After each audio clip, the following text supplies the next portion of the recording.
بسم اللہ الرحمن الرحیم۔ ناظرین، وی لاگ نمبر ہے 87 یعنی 87، اور آج 5ویں قسط ہے، اور قصہ یعنی واقعہ چل رہا ہے حضرت لوط علیہ السلام کا۔ ناظرین، اس کتاب کا نام ہے قصص الانبیاء کی، یہ کتاب اردو میں ہے اور صفحہ نمبر ہے 97 یعنی 97، اور وی لاگ نمبر ہے 87، اور یہ 5ویں قسط ہے۔ ناظرین، اس کتاب کے رائٹر ہیں مولانا عبد المنان صاحب۔ کتاب کا نام ہے قصص الانبیاء۔ اس کتاب کے اندر حضور اکرم صلی اللہ علیہ وسلم سے لے کر حضرت آدم علیہ السلام کے واقعات اور قصے قرآن و سنت اور قرآن و حدیث کی روشنی میں ہم آپ تک پہنچا رہے ہیں۔ نحمدہ ونصلی علی رسولہ الکریم، بسم اللہ الرحمن الرحیم۔ بت کدے سے چلے ہو کعبے کو، کیا ملے گا تمہیں خدا کے سوا؟ تو میرے سجدوں کی لاج رکھ لے، شعور سجدہ نہیں ہے مجھ کو۔ یہ سر تیرے آستاں سے پہلے کسی کے آگے جھکا نہیں۔ آتا ہے جو طوفان آنے دے کشتی کا، خود خدا حافظ ہے، ممکن ہے کہ اٹھتی ہر لہروں میں بہتا ہوا ساحل آ جائے۔ وی لاگ نمبر 87۔ حضرت ابراہیم خلیل اللہ کے گھر تک پہنچا دیا۔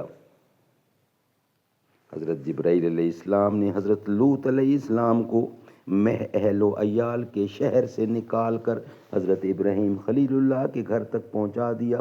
چونکہ حضرت لوط کی بیوی کافرہ تھی، اس لیے آپ نے اسے چھوڑ دیا اور اپنی بیٹیوں کو لے کر حضرت ابراہیم خلیل اللہ کے گھر داخل ہوئے۔ حضرت ابراہیم علیہ السلام نے حضرت لوط علیہ السلام اور ان کے اہل و عیال کو بڑی چاہت سے رکھا۔ بعد اس کے جب آفتاب طلوع ہوا تو خدا کے حکم سے حضرت جبرائیل علیہ السلام نے اپنا پر زمین کے نیچے دے کر شہرستان لوط کو اس طرح سے پلٹ دیا کہ ایک پتا درخت کا اور ایک ہلکا دروازے کا نہ ہلا، اور گہوارے بھی بچوں کی لغزش میں نہ آئے۔ بس اسی طرح ہوا، پر اڑا دیا، اسی طرح ہوا، پر اڑا دیا، اور آواز ان فرشتوں کی حضرت لوط علیہ السلام تک پہنچی، اور پھر اس قوم کفار کی کچھ خبر نہ ملی۔ حضرت ابراہیم علیہ السلام اس کی ہیبت سے بے ہوش ہو گئے۔ اسی طرح حضرت جبرائیل علیہ السلام نے آ کر حضرت ابراہیم علیہ السلام کو تسلی دی اور اپنی گود میں لے لیا۔ قولہ تعالی فلما جاء امرنا جعلنا علیہا سافلہا وامطرنا علیہا حجارۃ من سجیل منضود۔ ترجمہ: جب پہنچا حکم ہمارا، کر ڈالی وہ بستی نیچے اوپر، اور برسائیں ہم نے ان پر کنکریاں پتھر کی تہ بتہ۔ حضرت لوط علیہ السلام یہ حال دیکھ کر یہ حال دیکھ کر تاسف و زاری کرنے لگے، اور شہر کی طرف نگاہ اٹھا کر دیکھا تو بہت خراب ہو چکا تھا، اور ہر شخص کے گلے میں لعنت کا طوق پڑا ہوا ہے، اور اس طوق پر اس کا نام بھی لکھا ہوا ہے۔ قولہ تعالی مسومۃ عند ربک وما ہی من الظالمین ببعید۔ ترجمہ: نشان کیے ہوئے نزدیک پر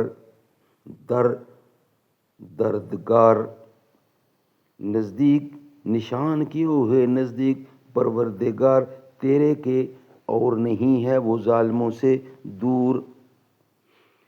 نزدیک پر پروردگار تیرے کے، اور نہیں ہے وہ ظالموں سے دور۔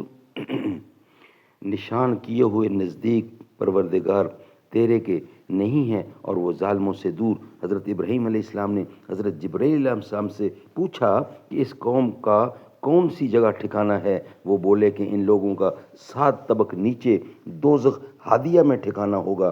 حشر کے دن حساب سے فارغ کر کے ان لوگوں کو دوزخ میں ڈال دیا جائے گا۔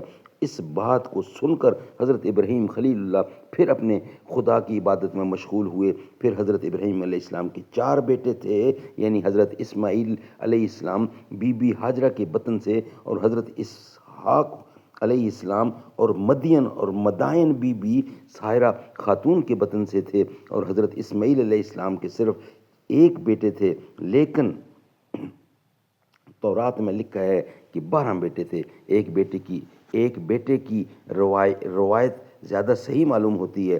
ان کا نام قیدار تھا، اور ان کے جسم کی قدامت 40 گز لمبے، 7 گز موٹے اور چوڑے عرب کے سلطان تھے، اور تمام عرب ان کا مطیع اور فرما بردار تھا۔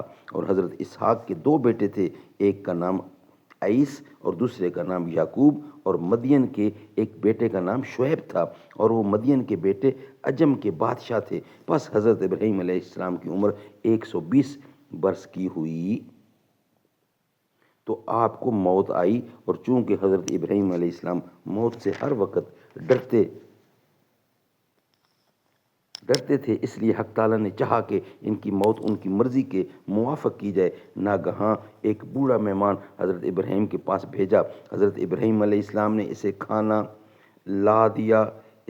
لا دیا، مارے زحف کے وہ کھانا نہ کھا سکا۔ تو حضرت ابراہیم علیہ السلام نے ان سے پوچھا کہ آپ کی کیا عمر ہوگی؟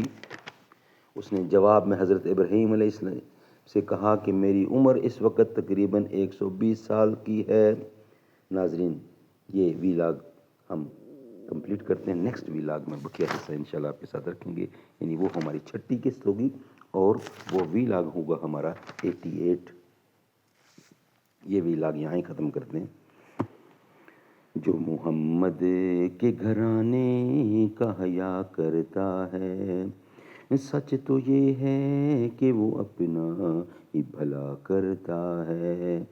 جو بھی زہرا کے وسیلے سے دعا کرتا ہے، میرا مالک اسے ہر چیز عطا کرتا ہے۔